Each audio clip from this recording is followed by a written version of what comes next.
करती थी। उसने अपने घोंसले में अंडे दिए थे।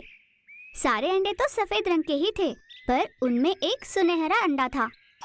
यह देख मादा कबूतर पहले तो हैरान हुई, पर फिर उसने सोचा कि सुनहरा अंडा भी तो उसी के पेट से निकला है, इसीलिए उसने बाकी अंडों के साथ उसका भी ध्यान रखना शुरू किया।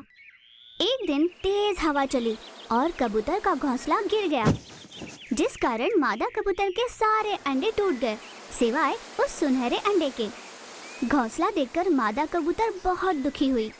हे भगवान, मैंने कितनी मुश्किल से अपना घोंसला बनाया था, जिसमें मेरे अजन्मे बच्चे थे।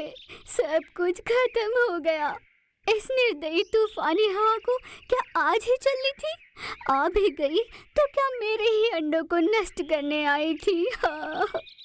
ऐसे आक्रोश में रोए जा रही थी।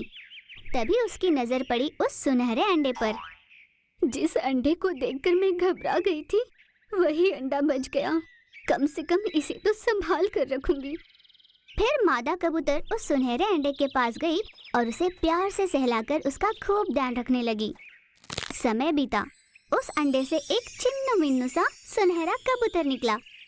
मादा कबूतर ने उसे खूब लाड प्यार से पाला और बड़ा किया।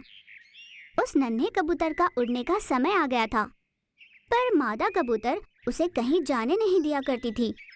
उसके लिए खाने का इंतजाम वह खुद ही किया करती थी। एक दिन मादा कबूतर की सेहत बिगड़ गई। उसे बुखार हुआ। उड़ने की भी ताकत नहीं थी उसमें। अपने अन्न का जुगाड़ करने नहीं जा पा रही थी और कोई चारा न होने पर उसने सुनहरे कबूतर को अपने पास बुलाया। बेटा, मेरी सेहत काफी खराब है। मुझ में उड़ने की भी ताकत नहीं।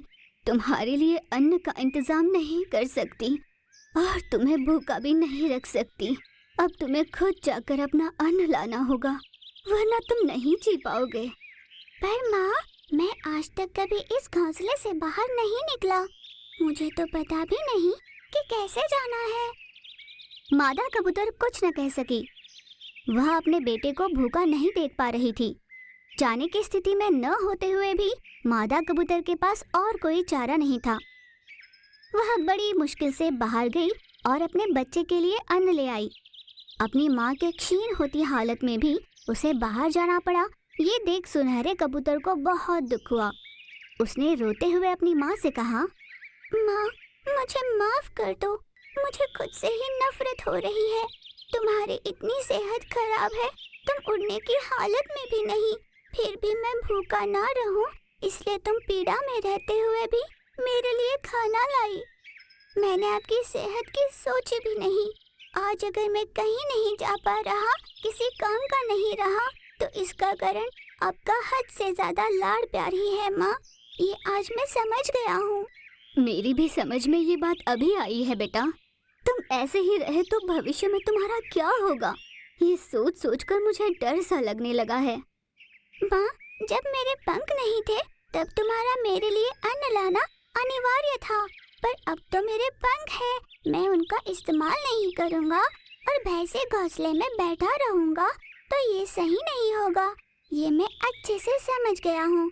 इसीलिए मैंने सोच लिया है कि अब से अन्न लाने के लिए मैं ही जाया करूँगा और तुम घर पर आराम करोगी। बहुत बढ़िया बेटा, कम से कम इस कारण तुझ में हिम्मत तो आई। उस दिन से कबूतर हर रोज बाहर जाकर अपनी माँ के लिए और खुद के लिए अन्न का इंतजाम करने लगा। मादा कबूतर इस बात से बहुत खुश हुई थी। अपने बेटे को देख माँ बहुत निश्चिंत हुई। हर माँ बाप को अपने बच्चों से लाड़ प्यार करना चाहिए, पर इतना भी नहीं कि उससे बच्चे किसी काम के न रहे। आत्मनिर्भर होना जरूरी है। माँ बाप का प्यार बच्चों को आगे बढ़ने में सहायक होना चाहिए। यानी मेरे जैसे होने चाहिए, है ना माँ?